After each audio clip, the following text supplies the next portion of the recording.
Ok ស្វាគមន៍អ្នកនរគ្នាមកកាន់ Fruity Week វគ្គ2សប្តាហ៍ទី1ទាំងអស់គ្នាតោះទាយផ្លែឈើជាភាសាអង់គ្លេសជាមួយគ្នាអញ្ចឹងផ្លែឈើទី1 The fruit has a spiky shell with creamy yellow flesh it has a strong smell and is sweet តើផ្លែឈើហ្នឹងជាផ្លែឈើអីគេអ្នកទាំងអស់គ្នាចឹងមកពោលបែរជាខ្មែរមកផ្លែឈើហ្នឹងវាមានសម្បកស្រួចហើយវាមានសាច់ពណ៌លឿងហើយវាមានជាតិ creamy មានភា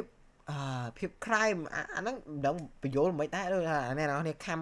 ផ្លែតរ៉េនណានៅខាំសាច់ផ្លែតរ៉េនមកអារបៀបក្រែមហ្នឹងអាហ្នឹងឯងវាហៅវាថា creamy ជាភាសាអង់គ្លេសហ្នឹងហើយវាមានក្លិនធ្ងន់អា strong កន្លែងនេះយើងមិនបកប្រែមកថាខ្លាំងក៏បានដែរមកថាធ្ងន់